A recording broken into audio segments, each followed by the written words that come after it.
ఈ రోజు మధ్యాహ్నం పవన్ కళ్యాణ్ ఢిల్లీ బాట పట్టనున్నారు. జాతీయ స్థాయిలో పార్టీ విస్తరణకై కార్యాచరణ సిద్ధం చేసుకున్న జనసేనాని 3 రోజుల పాటు ఢిల్లీలో పర్యటించనున్నారు. దక్షిణాది రాష్ట్రాలైన కేరళ, కర్ణాటక, తమిళనాడులో పార్టీ విస్తరణకై లోతుగా చర్చించనున్నారు.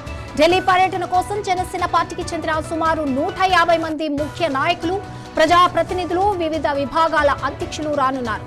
దేశ రాజధానిలో జనసేన క్యాడర్ ఇంత పెద్ద ఎత్తున ఒక ప్రత్యేక కార్యక్రమాన్ని నిర్వహించడం ఇదే మొదటిసారి. 3 రోజుల పాటు జరిగే ఈ విస్తృత స్థాయి సమావేశాల్లో పార్టీ బలోపేతం, భవిష్యత్తు కార్యాచరణ, పొరుగు రాష్ట్రాలైన తెలంగాణ, కర్ణాటకలో పార్టీ విస్తరణపై పవన్ కళ్యాణ్ లోతుగా చర్చించనున్నారు. పాతకాలపు బూజు పట్టిన కుల రాజకీయాలను, వ్యక్తిగత దూషణల సంస్కృతిని పక్కన పెట్టి వాస్తవాలు, ప్రజాహితం ఆధారంగా రాజకీయాలు సాగాలన్నదే పవన్ కళ్యాణ్ ఆలోచన. ముళ్ళును ముళ్ళుతోనే తీయాలి, ఒక కులం వారు విమర్శిస్తే అదే కులం వారితో తిట్టించాలి అనే పాత ధోరణికి స్వస్తి పలకాలని సేనగళం ద్వారా ఆయన పిలుపునిచ్చారు.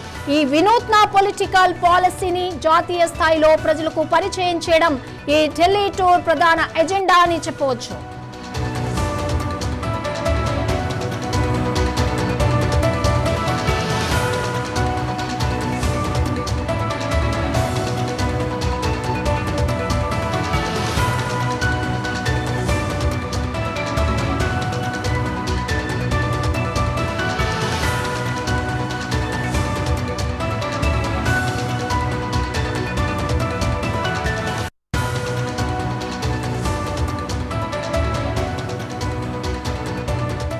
రోజు మధ్యాహ్నం పవన్ కళ్యాణ్ ఢిల్లీ బాట పట్టనున్నారు. జాతీయ స్థాయిలో పార్టీ విస్తరణకై కార్యాచరణ సిద్ధం చేసుకున్న జనసేనాని 3 రోజుల పాటు ఢిల్లీలో పర్యటించనున్నారు. దక్షిణాది రాష్ట్రాలైన కేరళ, కర్ణాటక, తమిళనాడులో పార్టీ విస్తరణకై లోతుగా చర్చించనున్నారు. ఢిల్లీ పర్యటన కోసం జనసేన పార్టీకి చెందిన సుమారు 150 మంది ముఖ్య నాయకులు, ప్రజాప్రతినిధులు, వివిధ విభాగాల అధ్యక్షులు రానున్నారు. దేశ రాజధానిలో జనసేన క్యాడర్ ఇంత పెద్ద ఎత్తున ఒక ప్రత్యేక కార్యక్రమాన్ని నిర్వహించడం ఇదే మొదటిసారి. 3 రోజుల పాటు జరిగే ఈ విస్తృత స్థాయి సమావేశాల్లో పార్టీ బలోపేతం, భవిష్యత్తు కార్యాచరణ, పొరుగు రాష్ట్రాలైన తెలంగాణ, కర్ణాటకలో పార్టీ విస్తరణపై పవన్ కళ్యాణ్ లోతుగా చర్చించనున్నారు. దీనికి సంబంధించి మరిన్ని అప్డేట్స్ మా రిపోర్టర్ కృష్ణ అందిస్తారు. కృష్ణ, ఢిల్లీ టూర్ కి సంబంధించి పవన్ కళ్యాణ్ ఇంకా ఎలాంటి ప్రణాళికలు ముందు పెట్టబోతున్నారు? గుడ్ మార్నింగ్ సంగీత.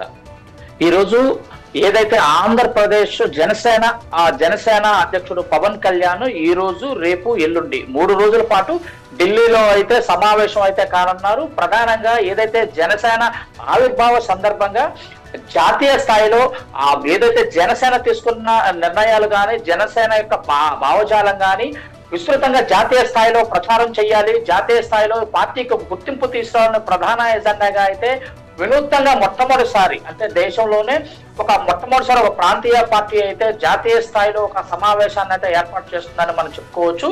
ప్రధానంగా ఏదైతే జనసేన పార్టీ తీసుకున్నటువంటి ఈ నిర్ణయం రాష్ట్రంలో ఉన్నటువంటి ఏదైతే 150 మంది ప్రతినిధులు, అంటే ఇటు ఎమ్మెల్సీలు కానీ, ఎమ్మెల్యేలు కానీ, అదేవిధంగా పార్లమెంట్ సభ్యులు కానీ, వీరందరూ కూడా ఢిల్లీలో అయితే సమావేశం అయితే కానున్నారు. ప్రధానంగా 150 మంది వరకు కూడా ఏదైతే ఈ సభ్యులు అయితే ఈ యొక్క సమావేశంలో ఈ 3 రోజులు విస్తృతంగా చర్చించే సమావేశంలో పాల్గొన్నారు. ముఖ్యంగా జనసేన పార్టీ ఏదైతే దక్షిణ భారతదేశంలో ఈ పార్టీని, అంటే జనసేన పార్టీని డెవలప్ చేయాలి, అక్కడ కూడా పార్టీని విస్తరించాలని ఒక ప్రణాళిక, ఇప్పటి నుంచి ఒక ప్రణాళికాబద్ధంగా అడుగులు వేస్తున్నట్లయితే మనకి స్పష్టంగా అర్థమవుతుంది. పార్టీ మొదటి నుంచి పెట్టినప్పటి నుంచి కూడా ఇటు తెలంగాణలోను, ఇటు ఆంధ్రప్రదేశ్ లోను కూడా తన కార్యకలాపాలు అయితే కొనసాగిస్తున్నది. ఈ నేపథ్యంలో కేవలం ఈ 2 రాష్ట్రాలకే పరిమితం కాకుండా జాతీయ స్థాయిలో విస్తరించాలి పార్టీని.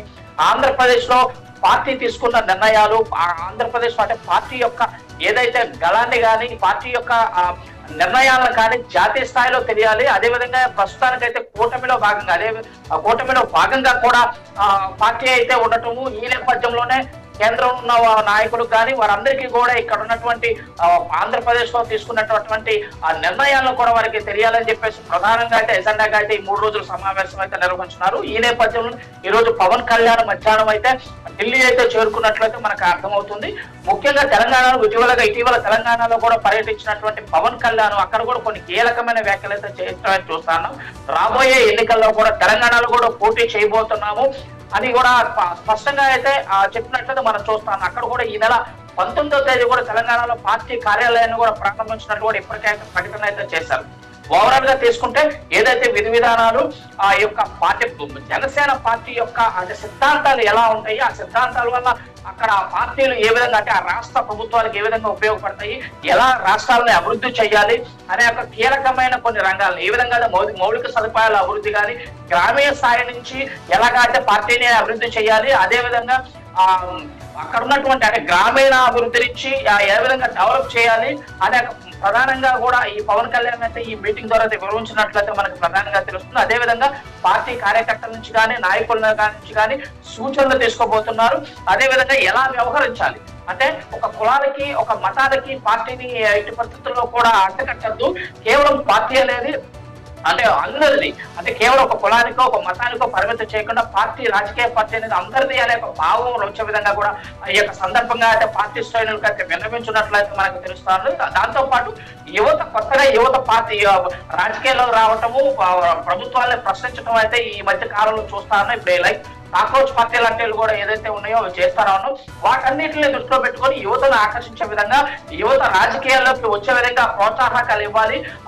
భవిష్యత్తులో ఏదైతే ఆ యువతకి రాజకీయ ప్రాధాన్యత ఎక్కువ ఉండాలి అని కూడా ప్రధానంగా అయితే ఈ యొక్క సమావేశంలో అయితే కార్యకర్తలకి దశాదిశతో పాటు రాబోయే రోజుల్లో ఇటు కర్ణాటకలో కానీ అదేవిధంగా తమిళనాడు, ఆంధ్ర, తెలంగాణలో పార్టీని కూడా ఏ విధంగా విస్తరించాలనే దానిపైన సుదీర్ఘంగా చర్చించి ఈ మొత్తం వ్యవహారాన్ని మొత్తం కూడా జాతీయ స్థాయిలో ఒక బ్రాండ్ ఇమేజ్ జనసేన పార్టీకి తీసుకురావాలని ప్రధానంగా అయితే ఒక సమావేశాలు ఈ 3 రోజుల సమావేశంలో జరుగుతున్నట్లు మనం ప్రధానంగా అర్థమవుతున్న సంగీతం.